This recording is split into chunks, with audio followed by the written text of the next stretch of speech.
semudah ini mereka menguasai Banten.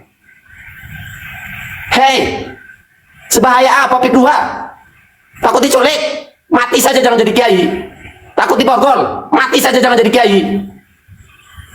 Wah, kok bisa saya datang ke sini? Kayaknya main ciduk. Lah kok bisa? Ini kapan masuknya kepada otak para kiai di Banten ini? Tiba-tibanya masuk ke sini takut diciduk. Saya masuk ke sini takut diciduk. Buset dah, ini kapan? Hampir ustadz kiai yang saya temui semua menolak PIK 2, tapi nggak ada yang berani speak up. Jadi mereka pengennya Banten ini jadi Palestina dulu, baru kayaknya mereka speak up. Ada rakyat Banten, bangsa Banten, bahkan santri, ustadz dan kiai, dia nggak pede dengan kemampuannya, takut sama si Aguan. Mohon maaf, saya pengen pedes nih buat ngeritik seluruh ustadz se-Banten, kiai se-provinsi Banten yang mendiamkannya.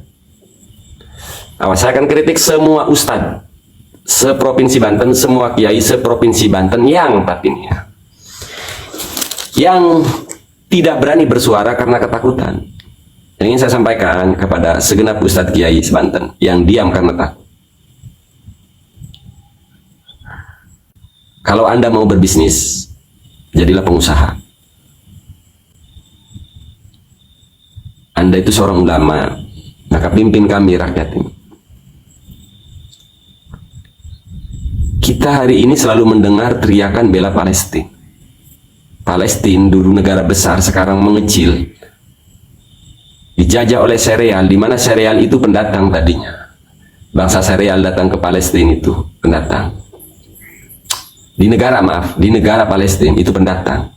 Sampai sekarang terus makin membesar negara sereal, menguasai negara Palestina. Kalian sibuk teriakan itu. Tapi hari ini kalian diam, ada PIK 2. Yang paling jengkel saya ketemu ustadz. Udah kalau ngomong ya udahlah, yang penting kita masih bisa ngerokok. Kan ustadz goblok gitu. Dia orang seperti itu, si oknum ustadz begitu. Kalau di zamannya VOC dan Belanda, dia akan jadi antek gitu. Kok bisa-bisanya ada oknum ustadz ngomongnya ya udah yang penting kita masih bisa makan, bisa ngerokok. Kan pelongo itu si oknum ustadz itu.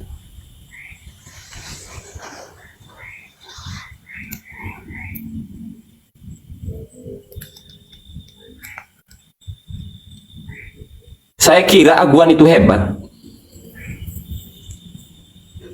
Bisa disebut hebat si Aguan itu dari satu sisi. Tapi dari sisi lain bukan karena hebatnya Aguan juga.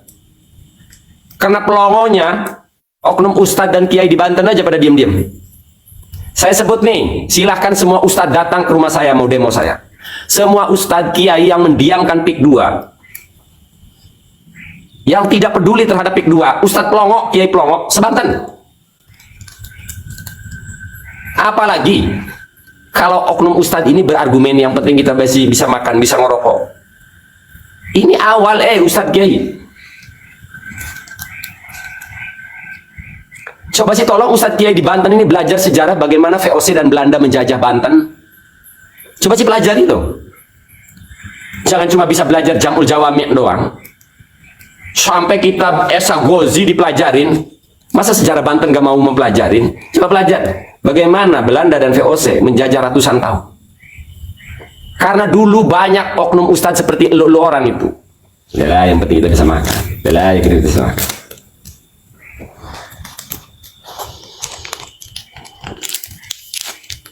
Kok bisa-bisanya ya? Kalau lurah ngebantu PIK 2, wajar. Mereka kelasnya kelas memperbesar perut. Camat, bupati, sampai gubernur, saya masih maklum loh. Nah ini kalau udah ustadz kiai ngedukung PIK 2, luar binasa ini. Kalau ustadz Banten maksudnya, ustadz luar mah masih monggo, kita maklum juga lah ada ustadz misalnya tokoh agama, misal bela PIK 2, maklum, nggak ngerti kondisi kita di Banten. Jadi PIK 2 membuktikan satu hal. Ternyata yang katanya Banten daerah santet, kanuragan, kanuruguan, embrot judulnya. Mana orang sakti di Banten tuh mana? Saya sudah 5 tahun ngeritik orang-orang yang katanya sakti di Banten. Ahli hikmat, dukun mereka. Ulamanya banyak kalau di Banten. Tapi ulamanya lagi sibuk pikir. Pengen dia jadi wali ulama sekarang. Pada pengen jadi wali ulamanya. Gak tahu mau ngapain kalau jadi wali. Pik 2 itu apa bang? Ya Allah, masa Pik 2 itu Alita, salah seorang profesor menyebutnya negara dalam negara itu. Pik 2 kok kepanjangan, ngejawab Pik 2 itu apa? Pantai Indah Kapuk. Pik itu singkatan, artinya Pantai Indah Kapuk. Jadi Pulau Banten ini dari Jakarta, seluruh Banten dan seluruh Banten itu mau dibikin perumahan. Yang beli bukan bangsa Banten, karena bangsa Banten gak ada punya duit. Bangsa Cina.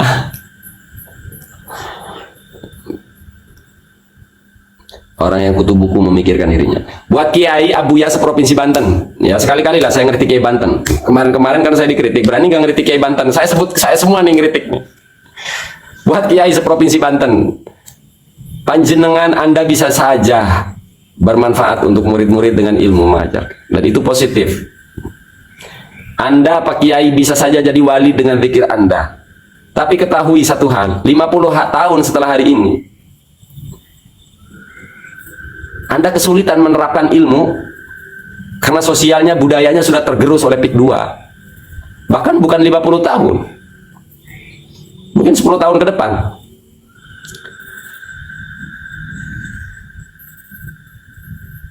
Dan informasi yang Pak Kiai terima bahaya melawan Pik 2 itu propaganda, itu permainan mereka. Panjenengan Kiai sebanten, Anda sudah kena brainwash namanya. Justru kalau kalian diam, Pik baru bahaya. Justru kalau para kiainya di Banten ini diam, baru Pik kuat.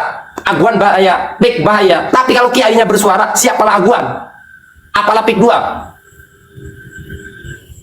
Masa semudah ini bangsa Banten dijajah dengan isu-isu? Hei, Syamsul Karim, ahli dzikir, ulama, ahli dzikir, seorang mursyid, teriak melawan penjajahan. Yopo Kiai sekarang mah baru kelasnya. Pak Kiai seprovinsi Banten nih, dengerin. Saya pengen, karena saya sudah sampaikan cara baik-baik, meminta tolong kepada Kiai-Kiai Banten. Hari ini saya mau pukul rata nih. Tapi walaupun umum saya batasi, yang diam. Jadi Kiai yang sudah teriak nggak usah baper. Saya sebut Kiai seprovinsi Banten yang mendiamkan Pik 2.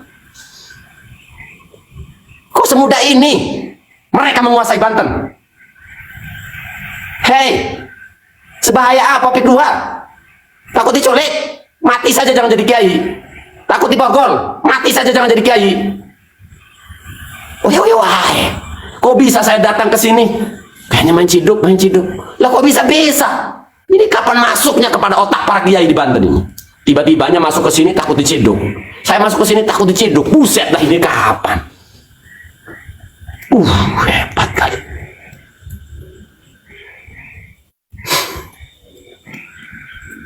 Jadi Aguan dengan Pik 2 tidak menunjukkan tariknya kepada Kiai Banten, kepada rakyat Banten, cuma nyebarin isu. Kiai Banten takluk semua. Mana hebatnya Kiai Banten?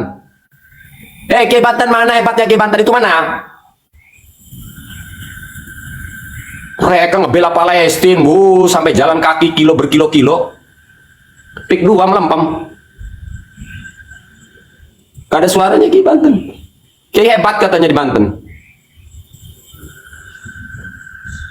Aguan dengan Pik 2 itu cuma hebat marketing, hebat politik. Kiai Banten itu mestinya lebih hebat daripada Aguan. 200 pondok pesantren teriak tolak Pik, apa nggak gemeteran si Aguan? Cuma Kiai Banten ternyata mudah kena isu. Wes, kali-kali lah kita ngeritiknya ke Kiai lah, jangan ke hal luar dulu udah boleh. Kita kan biasa ngeritik ke jabat ya. Kali ini Kiai Banten saya kita kritik. Kok bisa-bisanya semudah itu Kiai-Kiai di Banten kena brainwash, kena marketing? Bahaya ngelawan Pik 2, bahaya. Dulu Kiai-Kiai Banten itu dijajahnya pakai bedil. Sekarang ngejajah Kiai Banten, bangsa Banten pakai isu doang. Mati aja kau waktu kecil. Apa ini dong? Mohon maaf Kiai Banten. Mohon maaf. Saya sudah kehabisan cara buat membangkitkan semangat panjenengan. Video saya minta mengemis Suara kalian para kiai sudah saya lakukan cara baik-baik. Sampai saat ini belum ada kiai Banten yang bersuara nolak PIK 2. Saya sudah minta baik-baik ya. Jadi nggak usah kalian netizen ngomong tuh baik-baik. Saya sudah baik-baik tuh, video saya masih ada. Dulu rakyat Banten dijajah pakai bedil, sekarang pakai isu. Udah takluk rakyat Banten. Kiai Banten dulu ngelawan penjajah, sekarang Kiai Banten tidur di kasurnya. Makanya Pak Kiai, tuh kasur tuh jangan bagus-bagus tuh, biar enak tidur. Tidurnya kasurnya yang 4 juta kasurnya doang, ranjangnya yang 30 juta. Oh, kasur tuh begitu tuh. Wah, biar saat kau tidur Kiai kau ingat rakyat, ingat umat. Kalau kamu cuma memikirkan besarnya pesantren doang, ya masih kamu memikirkan diri sendiri. Belum final itu. Bagaimana cara membesarkan pesantren? Itu belum final, belum tentu umat. Barangkali untuk kemewahan diri sendiri. Rakyat Banten dulu dijajah pakai bedil. Sekarang ngejajah Kiai Banten pakai isu, para ketakutan semua Kiai Banten. Mana Kiai Banten yang katanya jago itu? Dongeng ya bisanya.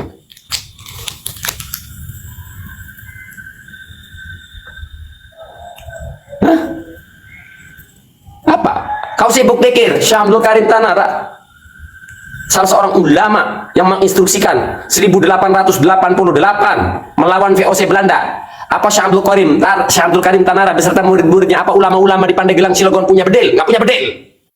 Punyanya tasbih dan dikit. Melawan. Wah, hari ini pakai mulut doang, mulut kiai suruh speak up, nggak ada yang speak up. Kiai Banten. Kiai seprovinsi Banten nggak ada dengan santrinya ngomong menolak PIK 2. Wah, apalagi turun di lapangan, giliran Palestina digembor-gemborin siang malam. Kenapa kita sekarang lagi jengkel sama Kiai Banten? Karena mereka keluar-keluar selalu Palestina. Sampai di Monas mereka membela Palestina. Tapi untuk rakyat Banten di kampung sendiri, kalaulah mereka ada Palestina mereka diam, gak masalah. Mereka ada Palestina, mereka teriak. Siang malam mereka kampanyekan membela Palestina. Itu bagus, positif. Lo giliran Banten kok diem-diem baik. Setelah diselusuri, nggak bisa ngelawan 9 naga. Hei, bukannya nggak bisa ngelawan 9 naga tuh. Lo Pak Ustadz, Pak Kiai yang kena brainwash.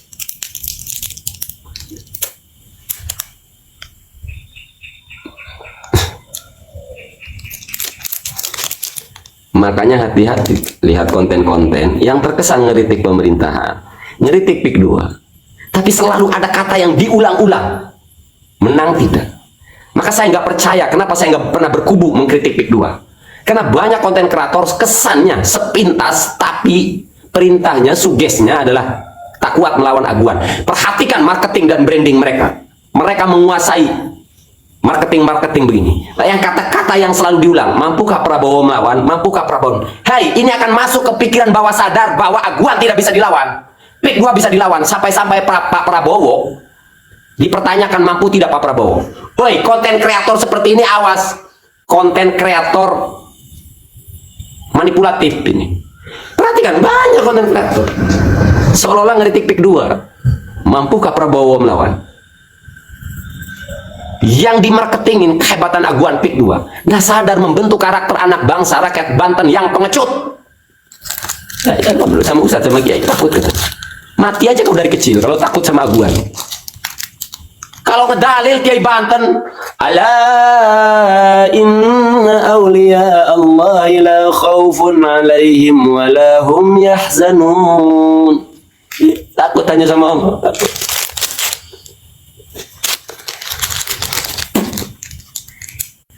Bulan lebih video saya minta baik sampai tangan saya mengharap pertolongan dari para kiai-kiai sebanten. Jangan salahin saya ngamuk ya. Itulah cara saya. Kalau saya ngeritik Indah Kiat, yang saya kritik pejabat. Saya sudah minta baik-baik sama kiai-kiai. Sampai hari ini nggak ada kiai di Banten dengan ratusan dan ribuan santrinya menolak PIK 2.